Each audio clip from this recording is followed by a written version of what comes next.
Assalamualaikum warahmatullahi wabarakatuh. Selamat pagi anak-anakku kelas 9 dari 9A, B, C, dan D dan E ya, terakhir dari kelas 9E. Nah, untuk pertemuan pertama ini karena berhubung masih masa pandemi COVID-19, kita pembelajarannya masih daring. Nah, untuk mata pelajaran IPA khususnya untuk semester 1 itu kita akan belajar 5 bab. Itu yang pertama, sistem reproduksi manusia. Bab yang kedua, sistem reproduksi tumbuhan dan hewan. Yang bab ketiga, pewarisan sifat, dan bab 4, listrik statis.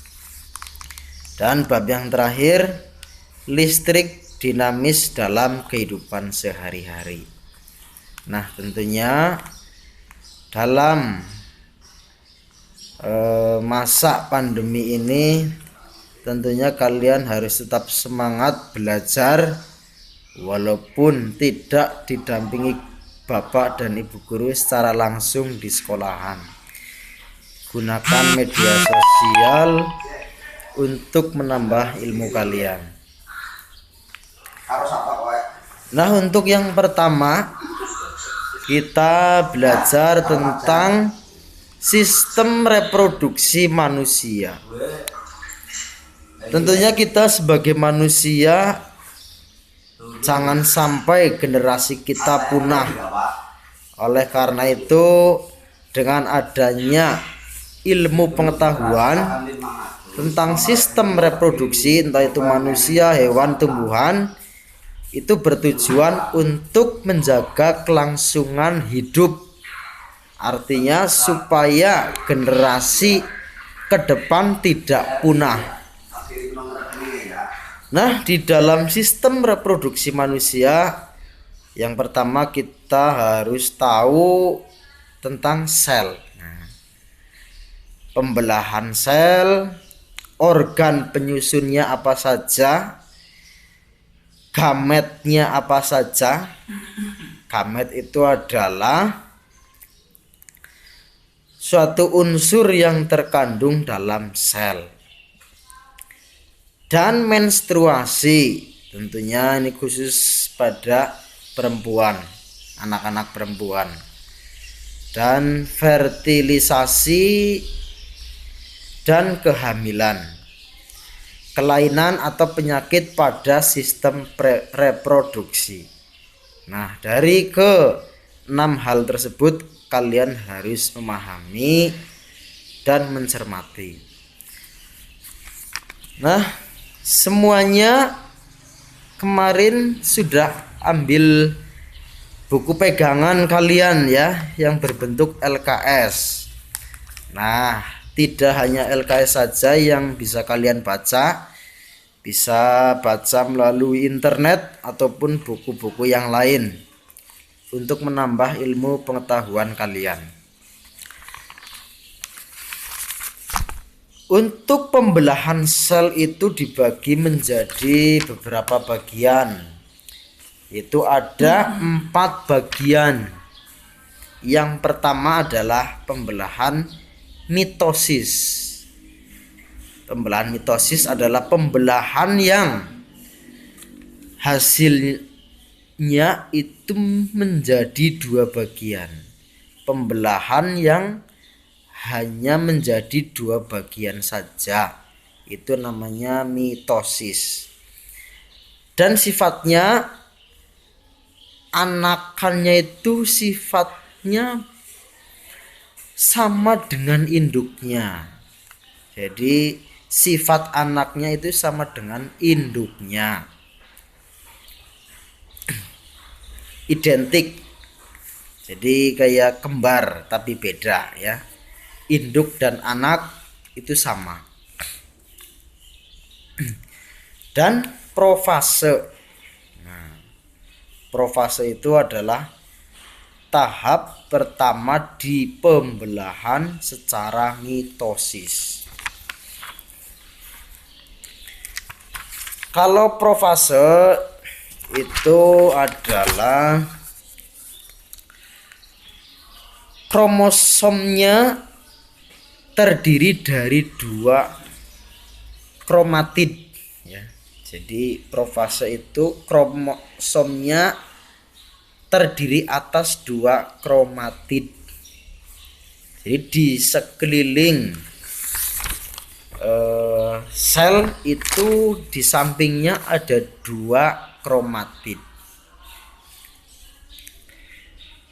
Kromatid itu sama saja dengan kromosom yang menempatkan diri di bidang ekuator dari sel. Nah, jadi di sekitar selnya ada yang dinamakan dengan kromosom.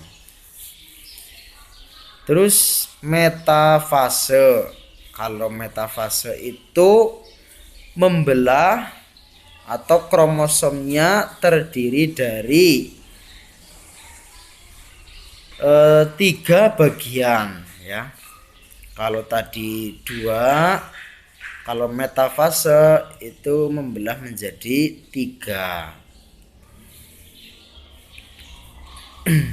Nah, kalau anafase itu kromatidnya membelah menjadi 6.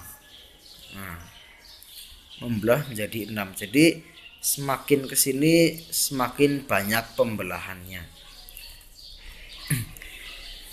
Yang terakhir telofase. Telofase itu adalah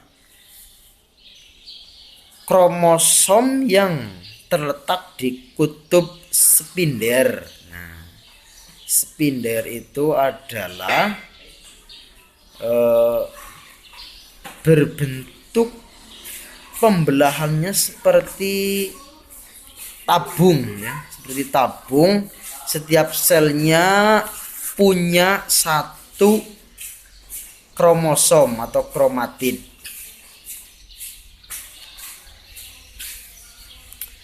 Dan terbentuk menjadi 2 buah inti baru. Jadi kalau telofase itu membentuk 2 buah inti baru. Nah, ini yang dinamakan sitokinesis atau pembelahan sel. Nah, kalau mitosis itu menjadi 2 bagian ya. Tapi kalau meiosis itu adalah kelipatannya 2. Nah, berarti bisa 4, bisa 6, bisa 8, bisa 10 ya. Jadi kelipatannya 2. Nah, di dalam pembelahan sel secara meiosis itu ada yang namanya haploid ya. Jadi sel induk itu namanya diploid, ada 2 ya kalau di meiosis. Nah, menghasilkan haploid itu anak ya. Haploid itu anak. Jadi bisa menjadi 4, bisa jadi 6, yang penting kelipatan 2 di pembelahan secara meiosis. Alurnya sama seperti mitosis ya, ada profase, cuma bedanya ada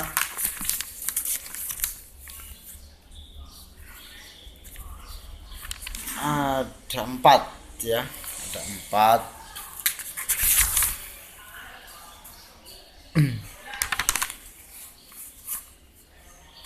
Di dalam pembelahan secara meiosis itu tentunya kalian harus memahami berapa kromatid yang dihasilkan oleh pembelahan ini.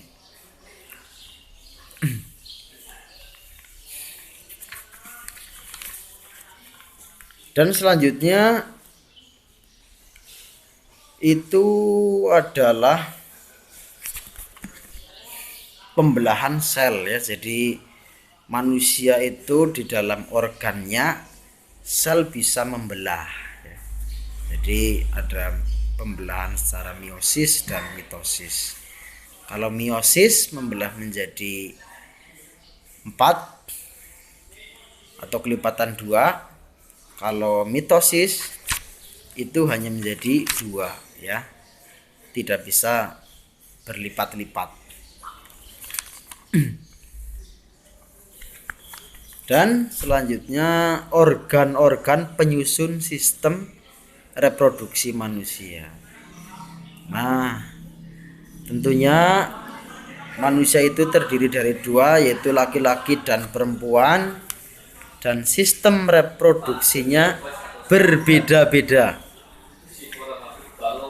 Yang pertama, sistem reproduksi pria atau laki-laki ya, terdiri dari 2 bagian, yaitu alat kelamin dalam dan alat kelamin luar. Alat kelamin dalam laki-laki itu yang pertama ada testis. Testis itu yang bentuknya seperti biji salak.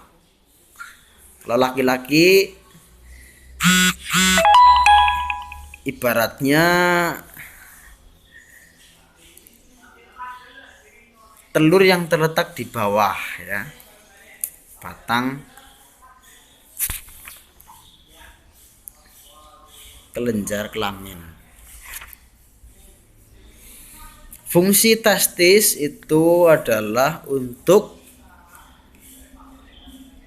membentuk atau membuat sperma. Nah, jadi kalau sistem reproduksi pria itu testis berfungsi untuk membuat sperma atau mematangkan sperma.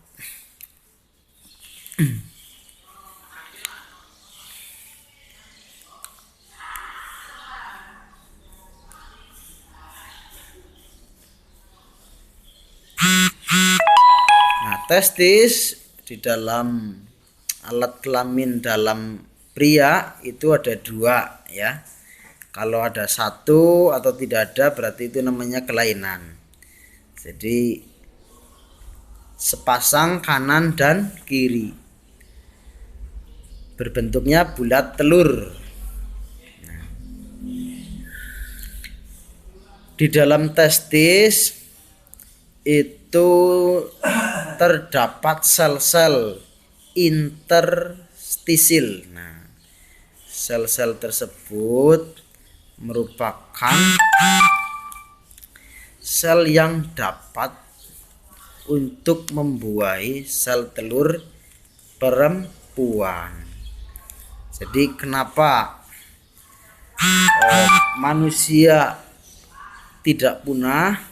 Karena manusia bisa reproduksi dengan sempurna. Apa itu reproduksi? Yaitu bertemunya alat kelamin pria dan alat kelamin wanita atau perempuan, sehingga terbentuklah zigot ya. Kalau belum jadi bayi atau anak itu yang pertama zigot. Nah, dari testis nanti memproduksi sperma. Kalau sudah matang itu akan naik melalui saluran reproduksi. Nah, saluran reproduksi yang pertama ada epidermis. Nah, sperma masuk ke dalam saluran vas deferens. Jadi saluran sperma itu namanya vas deferens. Menuju ke vasikula seminalis atau kantung sperma.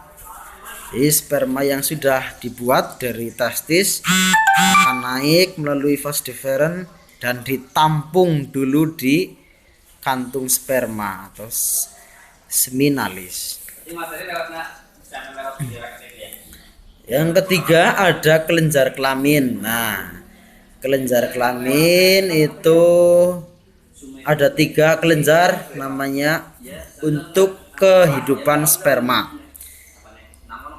yaitu vasikula, terus kelenjar prostat dan kelenjar Cowper atau bulbo uretral.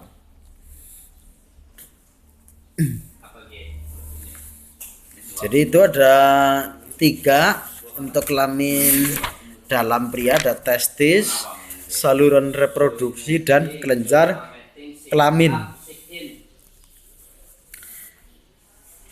Yang kedua adalah alat kelamin luar pria. Nah, alat kelamin luar pria yaitu berbentuk penis dan skrotum. Nah, penis itu adalah batangnya ini ya, batangnya itu namanya penis. Nah, terus skrotum itu adalah kulit yang menyelimuti atau melindungi testis. Jadi kulit yang melindungi testis atau telurnya laki-laki itu namanya skrotum. Nah, fungsi penis itu sendiri adalah sebagai penyalur sperma laki-laki untuk bisa masuk ke dalam sel telurnya perempuan. Jadi nanti di dalam sel telur itu terjadi pembuahan.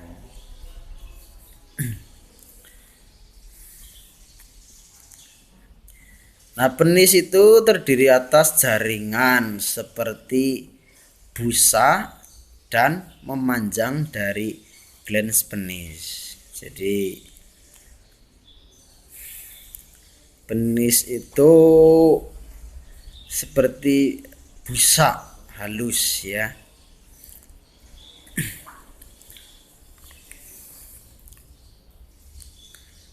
Dan berisikan otot-otot. Nah, di dalam penis laki-laki itu di dalamnya ada otot-otot yang bisa membangunkan atau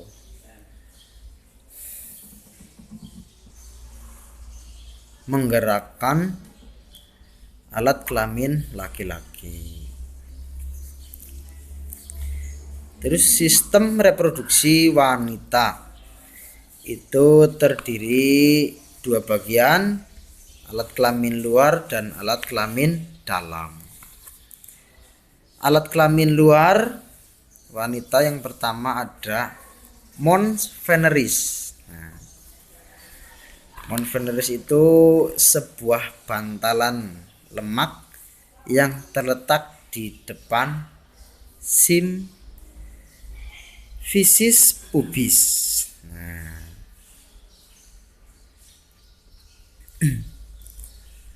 jadi bagi perempuan bagian luar itu namanya mons veneris ya.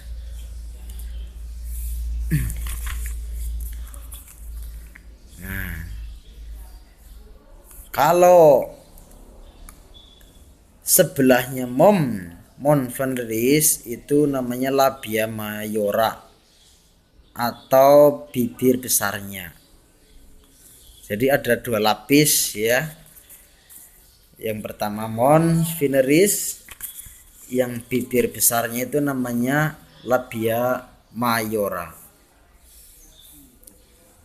Silahkan kalian bisa lihat di YouTube biar lebih jelas. Yang ketiga ada klitoris. Klitoris itu seperti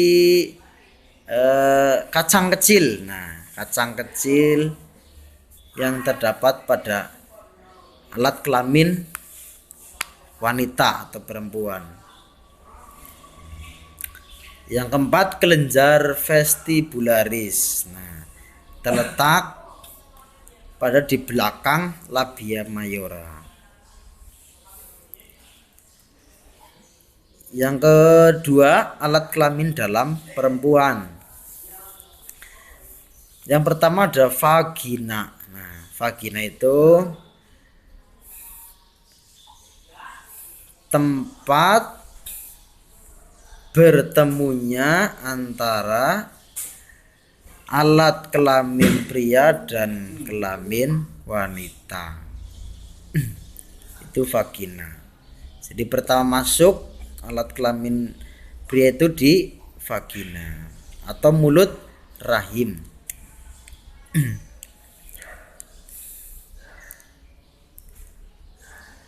Di dalam vagina terdapat otot-otot yang melapisi yaitu jaringan epitel dan dialiri pembuluh darah.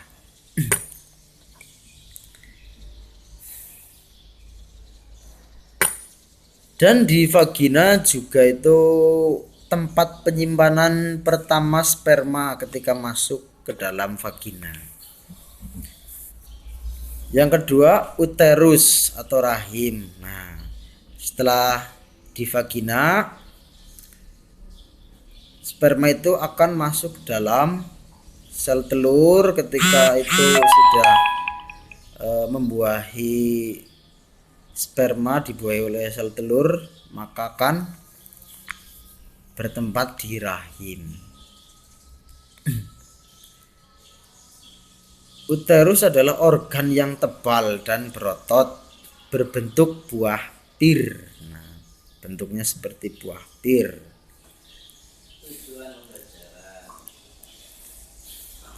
Dan diseliputi oleh lendir. Nah, lendir-lendir untuk melindungi jaringan di dalamnya. Oviduk. Oviduk adalah saluran telur. Nah, dari rahim ke telur itu namanya oviduk atau tuba falopi yang menempel ke ovarium. Ovarium adalah tempatnya sel telur wanita atau perempuan. Ovarium adalah organ yang berfungsi menghasilkan ovum. Di dalam ovarium itu terdapat ovum atau sel telur. Memiliki bentuk seperti biji buah kenari. Nah, bisa kalian searching di internet bentuknya seperti apa, kalian bisa mengetahui. Nah, setiap bulan sekali ovarium itu akan mengalami kematangan. Jadi ketika sel telur matang dan tidak dibuahi oleh sperma laki-laki, itu akan keluar ya. Akan keluar yang dinamakan sebagai menstruasi. Itu adalah sel telur yang tidak dibuahi oleh sperma. Nah, itu untuk mengawali kegiatan pembelajaran daring IPA kalian, yang pertama tadi kita membahas pembelahan sel, ada meiosis dan mitosis, dan selanjutnya sistem reproduksi manusia, ada alat kelamin laki-laki dan alat kelamin perempuan. Di dalam alat kelamin laki-laki ada organ dalam dan organ luar. Kalian harus mengetahui dan memahami. Dan wanita juga ada organ dalam dan organ luar, juga harus dipahami.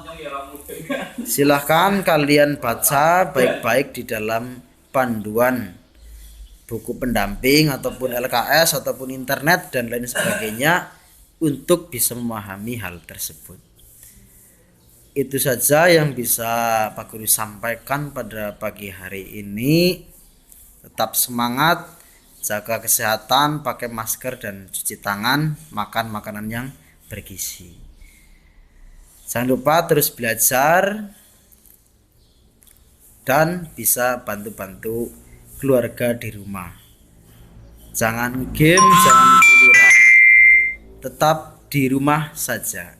Sekian, wassalamualaikum warahmatullahi wabarakatuh.